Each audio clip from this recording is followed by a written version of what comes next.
जनाजा के बाद दुआ का सबूत। गुफ्तगू से पहले आप इस हवाले से कुछ तमहीदी गुफ्तगू सुन लें जो मुख्तलिफ़ दीगर मौज़ूआत पे काम आएगी कि कितने वो मौज़ूआत हैं कि जिन पे एक आम जहन ये महसूस करता है कि इस पर गुफ्तगू की ज़रूरत नहीं थी, इस पे गुफ्तगू की हाजत नहीं थी। तो ये कैसे जो है ना, ये कौन सा मौजू ज़ेर बहस आ गया। 3 साल कबल जब हम एहतिकाफ़ करवा रहे थे तो एक रात जब इस मौजू का आगाज़ हुआ वहाँ पे एक प्रोफेसर साहब थे हमारे साथ बैठे हुए। तो उन्होंने मुझसे ये सवाल किया। उन्होंने कहा कि हज़रत, ये कितना ज़रूरी मसला है कि आप जो है वो नमाज जनाजा के बाद दुआ को साबित करने के लिए बाकायदा तौर पे हमें लेक्चर दे रहे हैं। तो मैंने कहा कि बज़ाहिर तो इस बात की कोई अहमियत नहीं लगती, मगर जब मुस्तकिल इसका इनकार किया जाए और जब मुस्तकिल ये कहा जाए कि नमाज जनाजा के बाद दुआ जायज़ ही नहीं, नमाज जनाजा के बाद दुआ करना बिद्दत है, नमाज जनाजा के बाद दुआ करना हराम है, जब ये बातें की जाएंगी तो बअम्र मजबूरी हमें इस पे दलाइल तलाश करना पड़ेंगे और फिर उम्मत तक पहुंचाना पड़ेंगे। जब ज़रूरत दरपेश नहीं होती तो फिर इन मौज़ूआत पे कभी बहस नहीं होती। अब भी बेशुमार मौज़ूआत हैं कि जिन पे कोई बहस नहीं चलती, वो मौज़ूआत ज़रूरी हैं या गैर ज़रूरी हैं, मगर उन पे बहस नहीं चलती। जब उन पे बहस चलेगी, कोई उसका इनकार कर देगा तो लामहल्ला फिर जो दीन के खुद्दाम हैं उन्हें उसको साबित करना पड़ेगा।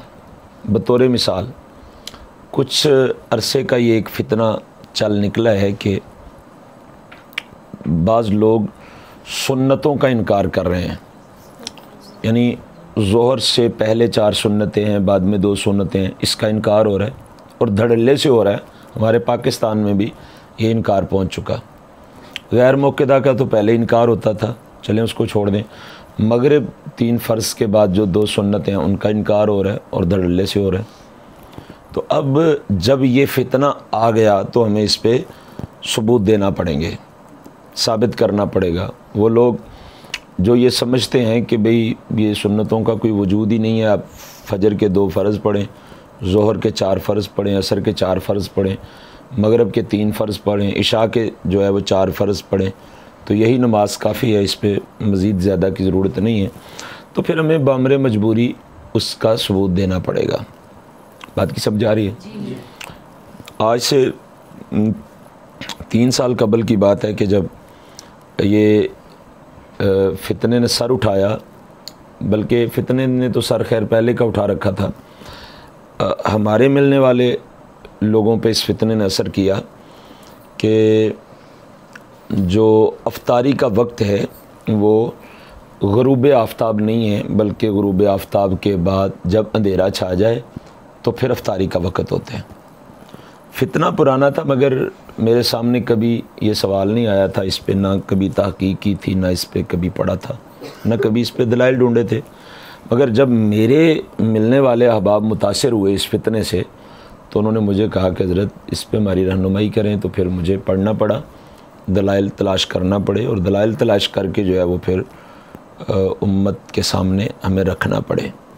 तो हरगिज़ मैं नहीं चाहता कि ऐसे कामों पे वक्त को सर्फ किया जाए, मगर हम बअम्र मजबूरी किसी भी मौजू पे बात करते हैं, किसी भी मौजू पे बात बअम्र मजबूरी करते हैं।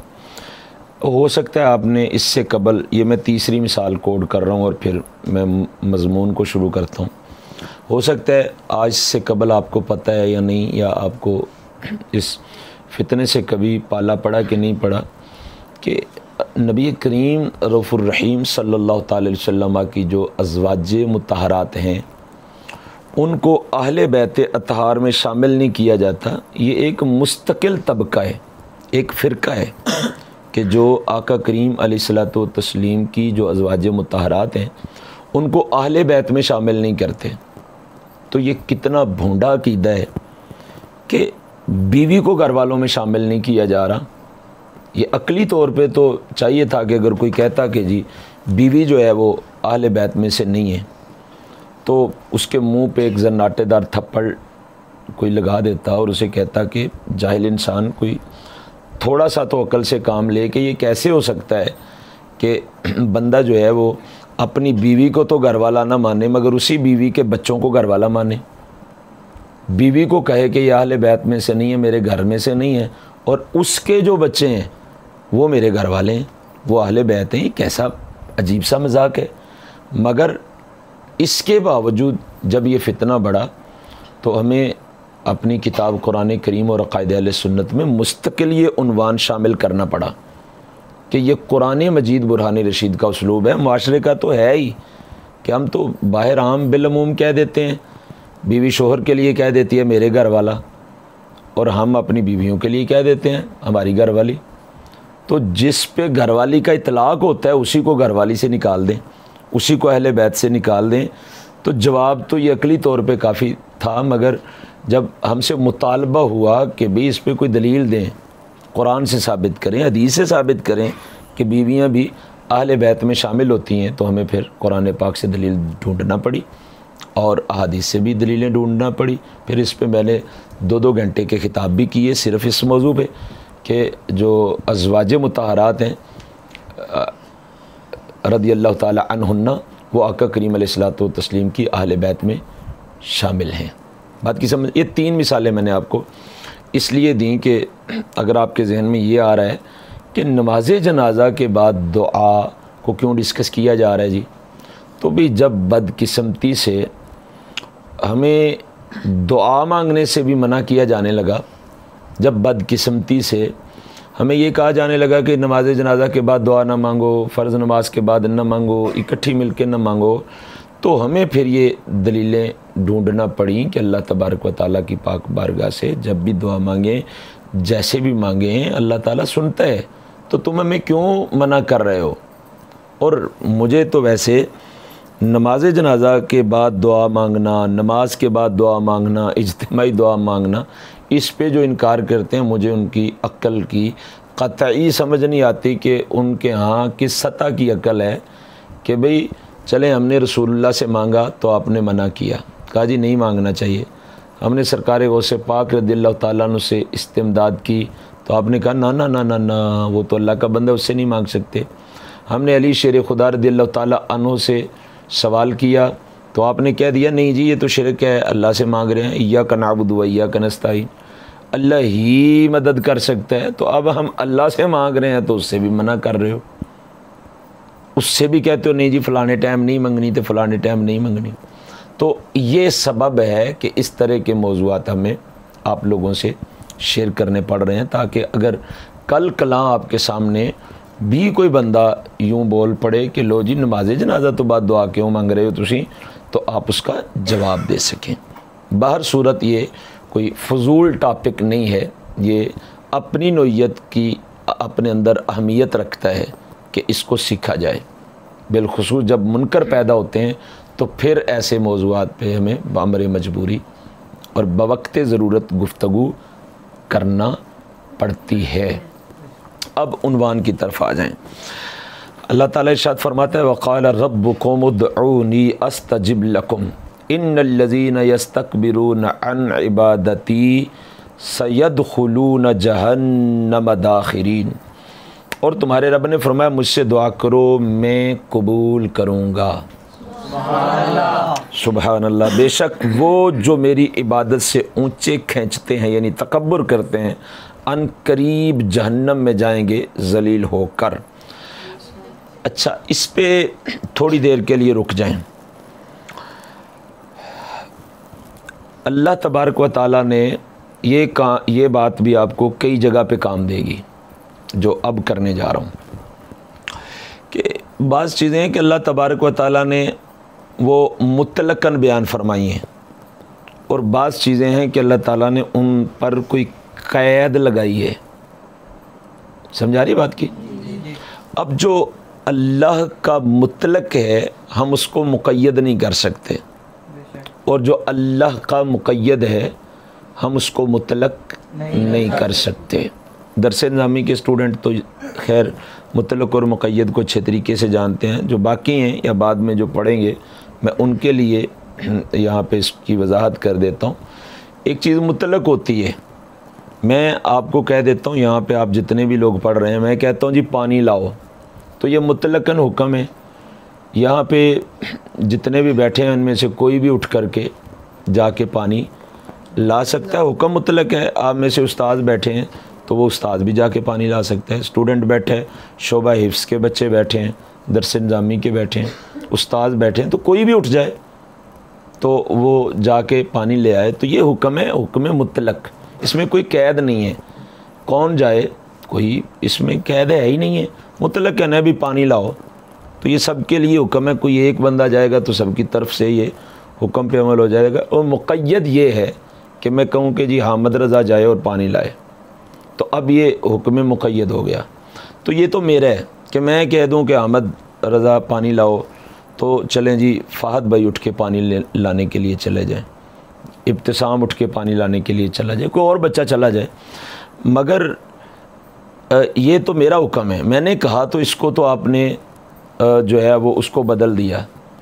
अच्छा मैं कहूँ कि पानी लाओ तो आप में से कोई कहे कि नहीं जी फ़लाँ ही जाए, अब हमारे उस्ताद ने कहा फ़लाना ही जाए, तो आपसे कहा जाएगा कि अक्ल से काम लें थोड़ा सा। जब उस्ताद ने किसी को ख़ास नहीं किया, किसी को मुक़य्यद करके हुक्म नहीं दिया, तो तुम कौन होते हो कहने वाले कि फ़लाँ ही जाए, फ़लाँ नहीं ला सकता। बात की समझ आ गई, मुतलक और मुक़य्यद की। अल्लाह तबारक व तआला के मुतलक को मुक़य्यद नहीं किया जा सकता और मुक़य्यद को मुतलक नहीं किया जा सकता, और रसूलुल्लाह सल्लल्लाहु ताला अलैहि वसल्लम के भी मुतलक को मुक़य्यद नहीं किया जा सकता, और आप सल्लल्लाहु ताला अलैहि वसल्लम के भी मुक़य्यद को मुतलक नहीं किया जा सकता, जिसमें हदूदो कदूद हैं। अब नमाज फ़र्ज़ है तो उसमें हुक्म मुक़य्यद है, उनका वक़्त है कि किस वक़्त कौन सी नमाज हमने पढ़नी है, वक़्त पे अदा करनी फ़र्ज़ है। इन्नस्सलात कानत, पढ़ें कोई आयत पढ़ दें कोई, इन्नस्सलात कानत अलल मुमिनीना किताबम मौक़ूता, कि अल्लाह तबारक व तआला ने मोमिनों पर नमाज को उनके औकात में फ़र्ज़ फरमाया है। अब फजर पढ़नी है तो उसके हुक्म मुक़य्यद पे पढ़ेंगे ना, ये तो नहीं हो सकता कि हम फजर इस वक्त पढ़ लें, रात के इस वक्त बजे हुए हैं जी 1:14 हुए हैं, तो अब तो फजर नहीं पढ़ सकते, अब ज़ोहर नहीं पढ़ सकते, अब असर नहीं पढ़ सकते, अब मगरब नहीं पढ़ सकते। चूँकि उनका हुक्म ख़ास है तो हम उसको मुतलक कर सकते ये नहीं कह सकते कि अल्लाह ताला ने फरमाया था नमाज़ पढ़ लो, तो लिहाजा जी मैं तो 1:15 हुआ है, मैं तो फजर पढ़ने जा रहा हूँ, मैं तो ज़ोहर पढ़ने लगा हूँ। अब ज़ोहर का वक़्त होगा तो आप इशा नहीं पढ़ सकते, फजर का वक़्त होगा तो आप इशा नहीं पढ़ सकते। क्यों? कि वहाँ पे कैद मौजूद है, अपने वक़्त पे फ़र्ज़ है, वक़्त के अलावा नहीं, तो वहाँ पे वक़्त की कैद है। तो जब हुक्म है मुक़य्यद तो वो मुक़य्यद ही रहेगा, जब हुक्म है मुतलक, बोलें उसमें नींद भी कम आती है ज़रा, वो मुतलक ही रहेगा। जब ये बात आपने जान ली तो अब इस कुरान पाक के हुक्म को आप देखिए कि अल्लाह ताला इरशाद फरमा रहा है, वक़ाल रब्बुकुम, तुम्हारे रब ने ये कहा है, तुम्हारे रब का ये हुक्म है। क्या हुक्म है? कि अदऊनी अस्तजिब लकुम, मुझसे दुआ करो मैं कबूल करूँगा। कब दुआ करनी है? कैद नहीं है, मुतलकन है, जब भी दुआ करोगे मैं कबूल करूँगा। कोई दुनिया में ऐसा अहमक पैदा हो सकता है कि वो कहे कि नहीं जी फ़लाँ वक़्त दुआ नहीं करनी, उस वक़्त दुआ करेंगे तो कबूल नहीं होगी जी, उस वक़्त अल्लाह नहीं सुनेगा जी। सुबह ना करना, दोपहर को ना करना, शाम को ना, शाम को करना, सुबह ना करना, सुबह करना, शाम को ना करना। ऐसा अहमक कैसे पैदा हो सकता है कि अल्लाह तबारक व तआला मुतलक फरमा रहा है कि मुझसे मांगो, मुझसे दुआ करो, मुझसे सवाल करो, मुझसे इल्तिजा करो, मुझसे अपनी चाहतें मेरी पाक बारगाह में पेश करो तो मैं उसको कबूल करूँगा। यहाँ पे जब हुक्म मुतलक है तो इसको मुक़य्यद कर सकते नहीं। समझ आ गई बात की? इसको मुक़य्यद नहीं कर सकते। अब जो अहमक ये कहे कि जी नमाज जनाजा के बाद दुआ जायज़ नहीं, जो ये कहे कि फ़र्ज़ नमाज के बाद जी इज्तिमाई दुआ या जो है वो जायज़ नहीं, फ़लाँ नमाज के बाद जायज़ नहीं, इज्तिमाई जायज़ नहीं, भाई यहाँ पे तो इज्तिमाई की भी कोई कैद नहीं। यहाँ पे ये तो रब्बे कायनात ने फरमाया ही नहीं है कि एक बंदा मांगेगा तो मैं फिर अता करूँगा। अगर ये होता भी एक बंदा मांगो बस तो फिर मैं दूँगा, अस्तजिब लकुम, फिर मैं कबूल करूँगा तुम्हारी इल्तिजा को, तो फिर तो कोई तुक बनता था कि कोई बंदा कहता भी नहीं भाई तुसी उन इकट्ठे होए हो तो लिहाजा एक बंदा दुआ मांग सकते, ज़्यादा नहीं मांग सकते।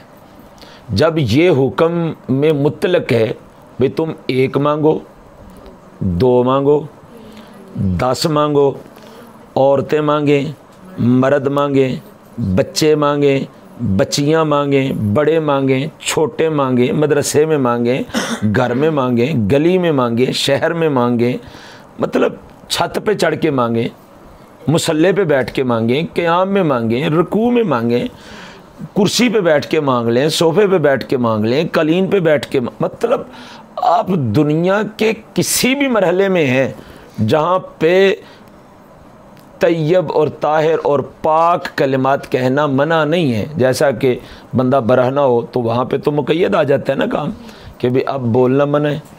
आप गंदी जगह पे हैं, बैतुल खला में हैं, तो वहाँ पे बोलना मना है, तो वहाँ पे कैद आ गई। तो जहाँ पे कोई हुर्मत शरई मान शरी कोई चीज़ नहीं है तो वहाँ पे आप जैसे भी दुआ मांगें, अल्लाह फरमा रहा है कि तुम मांगो मैं ज़रूर अता करूँगा।